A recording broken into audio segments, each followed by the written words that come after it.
నమస్తే, నా పేరు సుబ్బరాజు, ఏసీ టెక్నీషియన్. ఏసీని తక్కువ కరెంట్ బిల్ తో ఏ విధంగా రన్ చేసుకోవాలి మరియు ఎయిర్ కండిషనర్ ని హెల్దీగా ఏ విధంగా ఉపయోగించాలి అన్న దాని మీద మీకు కొన్ని టిప్స్ చెప్తాను. ఎయిర్ కండిషన్ రూమ్ లో సీలింగ్ ఫ్యాన్ అన్నది ఆన్ చేయకూడదు. సీలింగ్ ఫ్యాన్ వల్ల 7 లాసెస్ ఉంటాయి. First loss, air condition room లో చల్లగాలి కింద, వేడి గాలి పైన ఉంటుంది. సీలింగ్ ఫ్యాన్ ఆన్ చేయడం వల్ల ఫస్ట్ టైం మీకు ఎయిర్ కండిషనర్ లో వేడి గాలి తగిలినట్టు అనిపిస్తుంది. ఆఫ్టర్ దట్ రెండు మిక్స్ అయిపోవడం వల్ల మీకు అది తెలియదు. దీనిని పూర్తిగా మీరు చూడాలి అనుకుంటే ఇన్ఫ్రారెడ్ కెమెరాతో పిక్చర్ తీసినప్పుడు హై టెంపరేచర్ అంతా ఆరెంజ్ కలర్, లో టెంపరేచర్ అంతా లైట్ బ్లూ కలర్ కనబడుతుంది. First loss, cooling ceiling supply చేయబడటం. రెండో లాస్, ఎయిర్ కండిషనర్ అంటే గాలిలో ఉన్న తేమని బయటకి తీస్తుంది, గాలిలో ఉన్న హ్యూమిడిటీ పర్సెంటేజ్ ని మెయింటైన్ చేస్తుంది. ఓన్లీ ఎయిర్ కండిషనర్ మాత్రమే తిరిగితే గాలిలో ఉన్న తేమ బయటకి పర్ఫెక్ట్ గా తీయబడుతుంది, డీహ్యూమిడిఫికేషన్ చేయబడుతుంది. అదే రూమ్ లో సీలింగ్ ఫ్యాన్ ఆన్ చేయడం వల్ల దాని సైకిల్ కి ఈ ఎయిర్ సైకిల్ అడ్డు రావడం వల్ల గాలిలో ఉన్న తేమని బయటకు తీసి పర్సెంటేజ్ తగ్గిపోతుంది. తేమతో కూడిన చల్లదనం ఇక్కడ ఏర్పడుతుంది.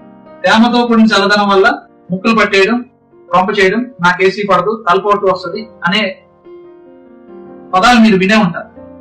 నిజంగా ఎయిర్ కండిషనర్ వల్ల ఇవన్నీ జబ్బులు వస్తే డాక్టర్ ఐసీయూలో ఎందుకు పెడతారు? డాక్టర్ ఐసీయూలో పెడతారంటే ఇట్స్ ఏ హెల్దీ యూనిట్. అది పర్ఫెక్ట్ గా కంఫర్ట్ జోన్ లో మనం ఎయిర్ కండిషనర్ యూజ్ చేస్తున్నప్పుడు మాత్రమే. సెకండ్ లాస్ అన్నమాట. Third loss of the air conditioner using while ceiling fan running. మీరు 3 అడుగుల లోపు స్లీపింగ్ ఏరియా ఉంటుంది, 6 అడుగుల లోపు లివింగ్ ఏరియా ఉంటుంది. ఎయిర్ కండిషనర్ ఆన్ చేసినప్పుడు 3 feet కూల్ చేసుకోవడానికి compressor 2 to 4 hours in duration of 8 hours. 8 గంటల్లో ఒక నైట్ కి మనం ఏసీని వినియోగించినప్పుడు 3 feet మాత్రమే కంఫర్ట్ జోన్ లో మనం వినియోగించుకుంటే కంప్రెసర్ 2 to 4 hours మాత్రమే తిరుగుతుంది కంఫర్ట్ జోన్. అదే టెంపరేచర్ వద్ద మీరు ఫ్యాన్ ఆన్ చేస్తే కంప్రెసర్ ఎక్కువసేపు తిరిగి కంప్రెసర్ లైఫ్ టైం తగ్గిపోద్ది, మీకు కరెంట్ బిల్ పెరుగుతుంది. 4వ నష్టం, మనం రన్ చేసినంత సేపు బయట మిషన్ నుంచి కండెన్సర్ ఎయిర్, హాట్ ఎయిర్ వస్తుంది. అంటే మనం చల్లబడుతూ ప్రపంచాన్ని వేడి చేస్తున్నాం, GWT, గ్లోబల్ వార్మింగ్ టెంపరేచర్. మనం 3 అడుగులు లేదా 6 అడుగుల స్వప్నం కోసం వినియోగించినప్పుడు వచ్చిన టెంపరేచర్ చుట్టుపక్కల వాతావరణాన్ని 1 degree రైజ్ చేస్తే కంఫర్ట్ జోన్ లో, అదే జోన్ లో మనం ఫ్యాన్ ఆన్ చేస్తే కంప్రెసర్ ఇంకా ఎక్కువసేపు తిరిగి ఇంకా ఎక్కువ హీట్ ని ప్రొడ్యూస్ చేస్తుంది. 6th లాస్, మనం ఎయిర్ కండిషనర్ ని క్లోజ్డ్ సర్క్యూట్ లో యూజ్ చేస్తాం, డోర్స్ అన్ని క్లోజ్ చేస్తాం. మనం క్లోజ్డ్ సర్క్యూట్ లో యూజ్ చేస్తున్నప్పుడు మనం వదిలిన కార్బన్ డైఆక్సైడ్ ఎక్కడికి వెళ్తుంది? ఇదే రూమ్ లో ఉంటుంది. సెకండ్ క్వశ్చన్, ఎటువైపు వెళ్తుంది? మనం వదిలింది ముక్కుతో చేపెట్టి చూసుకోండి, గోరు వెచ్చగా ఉంటుంది. సో మనం వదిలిన వేస్ట్ కార్బన్ డైఆక్సైడ్ హాట్ గా ఉన్న కారణంగా పైకి ప్రయాణం చేస్తుంది. Hot air travels in the up side direction. So fan on చేయకుండా ఉంటే మనం వదిలిన వేస్ట్ గ్యాసెస్ అన్ని పైన లిఫ్ట్ అయి ఉంటాయి. మీరు ఫ్యాన్ ఆన్ చేస్తే వాటిని కిందకి దించుకున్నాడు. 7th లాస్, సాధారణంగా ఎయిర్ కండిషన్ కరెంట్ బిల్ ఎక్కువ తీసుకుంటుంది అని అనుకుంటుంది. కానీ ఎయిర్ కండిషనర్ లో ఇండోర్ యూనిట్ లో ఉండే ఫ్యాన్ మోటార్ 20 to 25 watt మాత్రమే ఉంటుంది. Any company. అవుట్డోర్ ని మీరు టెంపరేచర్ కంట్రోల్ తో ఆపుకోగలిగితే అతి చిన్న ఫ్యాన్ ఇండోర్ యూనిట్ లో ఉంటుంది. Ceiling fan 100 watt.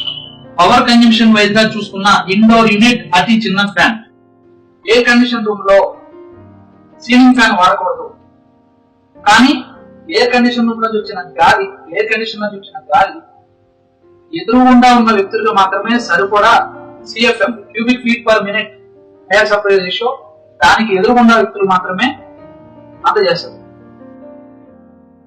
మరి అటుపక్కన ఇటుపక్కన లేదా అన్ఈవెన్ ప్లేస్ లో ఇన్స్టాలేషన్ చేసినప్పుడు ఎయిర్ సర్క్యులేషన్ నిమిత్తం table fan, stand fan, tower fans ని మధ్యన కింద నుంచి గాలి వీచే సాధనాలు ఏవైనా పెట్టడం వల్ల ఎయిర్ కండిషనర్ రూమ్ లో లాసెస్ అంటూ ఉండవు, హెల్త్ లాసెస్ ఉండవు. ఎయిర్ కండిషనర్ కరెంట్ బిల్లు పెరగదు, ఎయిర్ కండిషనర్ కూడా బాగుంటుంది. సో ఎయిర్ సర్క్యులేషన్ నిమిత్తం టేబుల్ ఫ్యాన్, ఆ స్టాండ్ ఫ్యాన్, ఆ parachute fan, tower fan, any fans కింద సర్క్యులేషన్ బిలో 6 feet హైట్ మనం ఫిక్స్ చేసుకోవచ్చు. Benefits of air conditioner indoor unit running. Indoor unit తిరగడం వల్ల 4 రకాల బెనిఫిట్స్ జరుగుతాయి. 1, ఎయిర్ ఫిల్టరేషన్, గాలిలో ఉన్న డస్ట్ ని ప్యూరిఫికేషన్ చేస్తుంది ఎనీ ఎయిర్ కండిషనర్. 2, గాలిలో ఉన్న తేమని బయటికి తీస్తుంది. దీనికి సమయం ఎక్కువ పడుతుంది, 2 to 4 hours మినిమం. ఇక్కడ వచ్చిన గాలిలో తేమని బయటికి తీయడానికి సమయం ఎక్కువ పడుతుంది. కూలింగ్ వెంటనే వస్తుంది, బట్ హ్యూమిడిటీ కంట్రోల్ అవ్వడానికి కొంచెం టైం పడుతుంది. 3వది, మనం ఏదైతే టెంపరేచర్ రిమోట్ లో ఇచ్చామో ఆ టెంపరేచర్ వచ్చే వరకు రూమ్ ని చల్లబరుస్తుంది. ఎయిర్ కండిషనర్ తెలుగు మీనింగ్ సమశీతోష్ణ స్థితిని ఏర్పరచడానికి మిషనరీని రన్ చేస్తుంది. 4th బెనిఫిట్, ఎయిర్ కండిషనర్ లో వాటర్ వస్తుంది, హ్యూమిడిటీ వాటర్ వస్తుంది అని చెప్తున్నాం కదా. అయితే ఆ హ్యూమిడిటీ వాటర్ కూడా H2O, 2 హైడ్రోజన్ అణువులు 1 ఆక్సిజన్ అణువుతోనే ఉంటది వాటర్. సో మనం వదిలిన CO2 ఆ కాయిల్ నుంచి, తడిసిన కాయిల్ నుంచి రావడం వల్ల ఇక్కడ ఆక్సిజన్ లెవెల్స్ మెయింటైన్ అవుతాయి, బెస్ట్ ఆక్సిజన్ లెవెల్స్. ఈ 4 బెనిఫిట్స్ జరగాలి అంటే ఎయిర్ కండిషన్ రూమ్ లో ఇండోర్ తిరగాలి. Next, how much temperature usage for best power consumption in air condition room. మనకి చాలా మంది అనుకుంటారు 18 పెట్టుకుంటే కంప్రెసర్ ఫుల్ కూలింగ్ వస్తుంది, 25 అలా పెట్టుకుంటే కంప్రెసర్ తక్కువ కూలింగ్ వస్తుంది అనుకుంటాం. కానీ normal air conditioner constant speed అని ఈ మధ్యన రాస్తున్నారు, ఒకటే లాగా కూలింగ్ ఇస్తుంది. 18 degrees అంటే 18 degrees వచ్చే వరకు కంప్రెసర్ ఎక్కువ సేపు తిరుగుతుంది. 25 degrees పెడితే 25 degrees వచ్చే వరకు కొంచెం సమయం తగ్గి తిరుగుతుంది తప్ప కంప్రెసర్ లో స్పీడ్స్ ఉండవు. సో ఇంకా ఎంత వాడాలి టెంపరేచర్? మన ఇండియన్స్ అందరికీ కూడా 25 to 30 comfort zone for Indians. అంటే మనకి 25 degrees వస్తే టెంపరేచర్ చల్లదనం అనిపిస్తుంది, మనం ఎక్స్ట్రాగా ఉలెన్ వేర్ చేసుకుంటాం. అదే 30 degrees అబౌవ్ వెళ్తే హాట్ అంటాం, వేడిగా ఉంటాం. సో మన ఇండియన్స్ కి 25 to 30 comfort zone for Indians. So ఇంకా ఎంత వాడాలి టెంపరేచర్? ఎయిర్ కండిషన్ రూమ్ లో మనకి యూసేజ్ ఉన్నప్పుడు ఒక అరగంట ముందు, ఉదాహరణకి ఒక నైట్ గురించి మాట్లాడుకున్నాం, 9:30కి స్లీపింగ్ టైం అయితే ఒక హాఫ్ అన్ అవర్ బిఫోర్ 9కి ఏసీ ఆన్ చేయాలి. ఎంత పెట్టాలి టెంపరేచర్? 25 degrees సెంటిగ్రేడ్ పెట్టి స్వింగ్ పెట్టి ఉంచితే రూమ్ ముందు కండిషన్ వస్తుంది. ఆఫ్టర్ దట్ మనం వస్తే అప్పుడు మనల్ని కండిషన్ చేస్తుంది. ఇనీషియల్ స్టార్టింగ్ లో 25 degrees రావడానికి కొంచెం సమయం పడుతుంది.